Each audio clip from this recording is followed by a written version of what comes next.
Hey guys, it's Brandon, aka B.Rich Beauty, aka your beauty best friend. Happy Monday, y'all! Is the Real Housewives of Atlanta cast finally decided? Damon Dash has somebody he's blaming for Aliyah's death, and child Kanye West finally released the Donda album. We're talking about that and a lot more. You know what to do. Grab your tea, grab your beverage. Let go!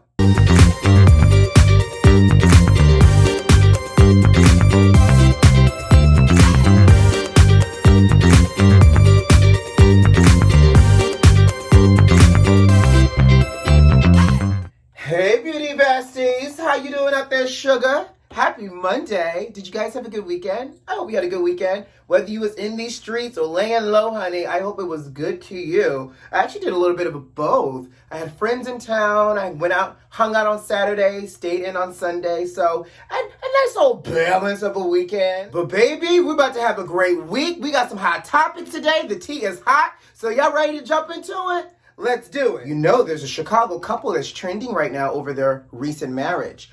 Hashtag love wins. I'm all about celebrating love. Yes, congratulations. Well, baby, this Chicago couple, Doug and Deborah Simmons, are not playing about their coinage. So Doug and Deborah had a destination wedding in Jamaica, and apparently there are a few guests that RSVP'd for this wedding, but did not show up. So Doug and Deborah said, you know what? What you're not about to do is play on our coinage because it's a wedding and it's a destination wedding. And because you said you RSVP'd and you was going to come and you did not show up, here's the invoice for what we paid for you to be there that you chose not to come. So we're trying to reclaim our time and reclaim our coinage. Now, my question to you, because it's now trending, because people are calling them petty, people are calling them tacky, people are saying don't throw a wedding if you can't afford it and all these other things. Is it right or is it petty that they sent this invoice to the guests that missed their wedding? And here's my thought, because apparently $120 was the cost per person to attend the wedding. There was a couple that RSVP'd, and so they sent the couple the receipt for $240. In the email, Doug and Deborah said, we're here to work with you if you need to figure out some financial arrangement. You can use Cash App, Venmo, PayPal, Zelle. They gave them all the options for them to collect their coinage. Now, obviously, this is not tradition, right? People don't have the tendency to send you an invoice if you miss somebody's wedding. But in this case, I don't know if I'm mad. What we know for sure, weddings are not cheap. I just got done coming from a wedding, and I was talking to Janae, and she was like, oh, child, we spent all this money, blah, blah, blah, blah, blah. Weddings are not cheap, right? So then you add the fact that weddings aren't cheap. You add the fact that it's a destination wedding, so now it's even probably a little bit more of a surcharge, because now you're out the country, and you RSVP'd. You said you plus your plus one were coming to celebrate my day, and you did not show up. So on this, and here's the thing, they didn't show up. And they didn't call either. So they didn't give them any warning. They didn't send a carrier pigeon. They didn't send a text message. They didn't send a SOS. Nothing, child. Nobody's braille. Nothing. So the fact that we reserved your space and you did not show up meant there was two empty head counts here that one could have gone to somebody else on the family list that didn't get on the list because we had to prioritize. And two, I could have saved $240. So even though it's not the norm, is this now the new norm for people to reclaim their time and say that here's what you owe me because you didn't show up? What are your thoughts here? Are they being petty? Is this the new wave in the future of attending weddings and or special events where there's a cost attached to you attending? Let me know. I don't know if I'm mad that these newlyweds did this though. So y'all know this month marked the 20th anniversary of Aliyah's death. And so Damon Dash just recently did an interview. For everybody that don't know who Damon Dash was Aliyah's boyfriend up until her death. Well, I guess he still feels some kind of way that baby girl was taken from him because in his interview, he accused director Hype Williams of being the reason why Aliyah died. Those are some big allegations, baby. Well, in his interview, he said that he told Aliyah not to fly to the Bahamas to film the music video, but she did anyway, child. And then he said that Lenny Kravitz, y'all, sent his private jet for Aliyah to use to fly. This is where I thought it got dark and stormy, shady and cloudy, and everything else in between. Damon accuses Hype Williams, the director of the music video, of taking the jet that Lenny Kravitz sent for Aliyah for himself to use and left Aliyah with that small little plane that he mentioned that Aliyah was not excited about flying on anyways and that she was a little nervous about. Well, does that really mean that it was Hype Williams' fault that Aliyah died just because she took the small plane instead of the Lenny Kravitz plane?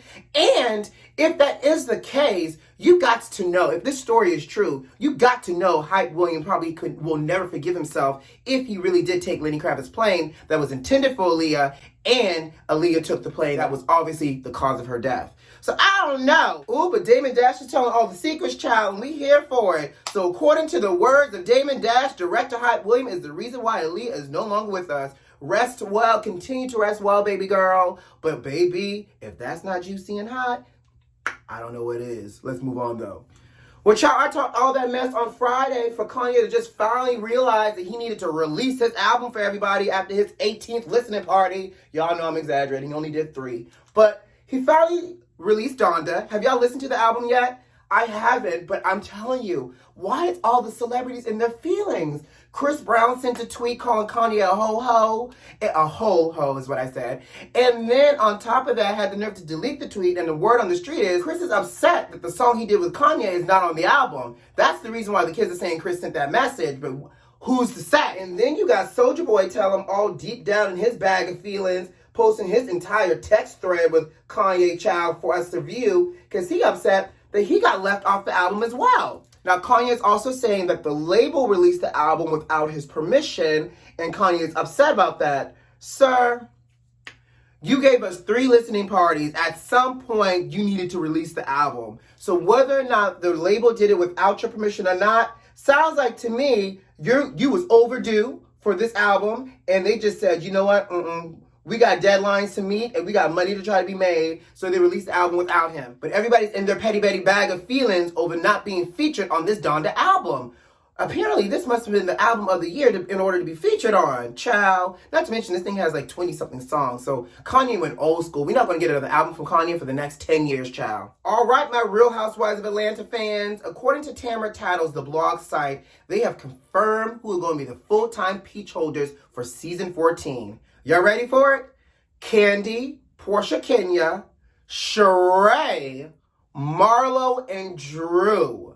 And their word on the street is they're still finalizing who'll be friends of the show. Well, it looks like Miss Cynthia Chill Hill is actually gone. Which, if we think about it in hindsight, Cynthia kind of did her last round of press was a little bit more of a farewell tour. Like, I've had a great run. If anything happens, I'm okay. Like, she knew the writing was on the wall. But let's talk about it real quick. We knew Portia was coming back because Portia got this Simon storyline. We knew Candy was coming back because Candy was the first person we talked about that acknowledged that she was already being signed back on. We knew Kenya was coming back because Kenya has the whole Mark drama, aka the one storyline Kenya got all season, child. But I digress. We knew those 3 were coming back. We'd already talked about the rumor that Sheree was coming back, which I'm super excited to see her Love After Lockdown story at Chateau Sheree. And maybe somebody will hold her accountable for these spring-summer jeggings that we're still waiting on. But again, I digress. But Marlo. Now, Marlo has been around for a while, but we have never seen the insides working of Marlo. So for Marlo to get a full-time peach, Marlo, I need her to show up with her little black book of dates. And I want to know what's going on in her household, child. Because now that you got a full peach, Marlo, your entire life is ours, and we're here for the drama, child. I need more than fashions and more than your nephews. Who you dating, sis? Who writing them checks for ya? But what I can't get over is they're actually bringing Drew Sidora back. How y'all feel about Drew? I don't know. A part of me feels like I could have gone without Drew and they could have kept somebody else or brought somebody else in. I guess because y'all know they kept saying they were looking for new housewives. So I guess the pickings must have been slim for full-time new housewives, child. In fact, you could have brought back Shamari, but I know Shamari didn't like how she was edited in that season that she was on. So I guess we're stuck with Drew, her and Ralph, and whatever other storyline. What other storyline she gonna talk about? Did Ralph take another trip for a week and didn't tell her? We shall see. Now, they're saying shooting is about to start, and these are the confirmed 6, and again, the friends are still being confirmed. Do you think Cynthia's getting a friend role? I still feel like I want to see what's going on in Cynthia's life, you know? I feel real invested with Cynthia. She got her happy ending, and I kind of want to see it all. But nonetheless, what do you think about the lineup? Portia, Kenya, Candy, Marlo, Drew, and Sheree. Sheba Sheree is back, y'all. Y'all let me know what you think about it. And before we get out of here, speaking of Real Housewives of Atlanta,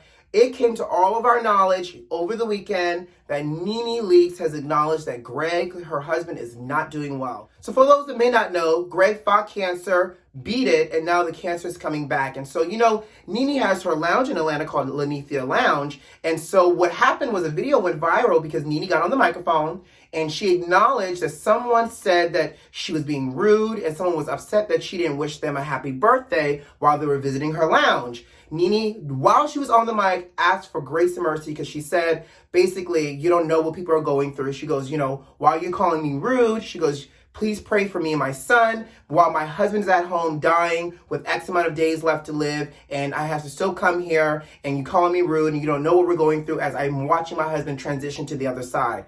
Obviously, prayers and love going out to Nene and Greg, first and foremost, prayers and love, because that has to be tough, and we could only imagine what she's going through. In fact, I can't even imagine it, so all I can do is say prayers and love and positive energy as they're managing Greg's health, right?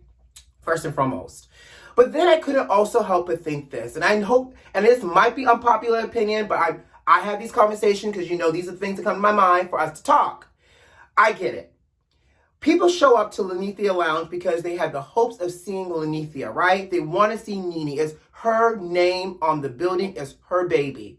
So people show up, they spend their money on their food, the experience, whatever, overpriced, I don't know, but they want something in return. And oftentimes that means they want an interaction with whoever that celebrity is. You go to the old lady gang, people expect to see one of the old ladies and or Candy or Todd or have some kind of like celebrity sighting. I think it's a little unfair, though, for because you're a celebrity and you show up there to expect people to know you're going through something or to expect people to have, quote unquote, grace and mercy when they come with the expectation of you being Nene and being on, and they come and they see you're not on and something seems off. Now, with that being said, we're all human. Obviously, what she's dealing with is huge, right? Does that not mean that instead of taking the microphone to say, you don't know what we're going through, please pray for us, why don't you just stay at home? Maybe you don't come in today if you're not in the best mood. Maybe you just send the son. Maybe both of you guys stay home with Greg, so that way you don't run into the fact that you have to now take the mic to announce what's happening in your household because now you have people in your establishment that's upset. We know that you're human. There are going to be some days people show up to Lanithia Lounge and you're going to be there, and there are going to be some days that you're not there. It doesn't mean that the experience still does not warrant it. That's why you got general managers and a whole team to run this business so when you're not there. So I couldn't help but think, like, yes, grace and mercy, we don't know what people are going through. I totally agree. But in this moment, these people that came to see you want an experience, and now, you had to tell people, hey, this is why I'm checked out. But you're still in the building, though. Go home. I don't know. Just my thoughts. One of the things that popped in my mind, maybe unpopular opinion, but I'm welcome to hear what you guys think about that. But before we get out of here, I have to say this. All my Louisiana people, everybody, all my beauty besties in Louisiana, please be safe during this Hurricane Ida. Again, I'm sending you love and prayer as well because I know the hurricane hit over the weekend and people were without power. So just all the love on this Monday because we're going to have a great week. And on that note, guys, I'll see you on Wednesday. Oh, no, I'll see you today. 5:30 p.m. Eastern Standard Time. Jeremy McChann and I are going live on All Things Reality as we talk about Housewives of Beverly Hills and Housewives of Potomac as well. So join me live tonight at 5:30. But in the meantime, you know what to do. Subscribe to the channel if you like this video if you like to leave me a comment. Most importantly, check the notifications and make sure they're turned on. Who loves you? I do. See you later today, and I'll see you on Wednesday. Bye.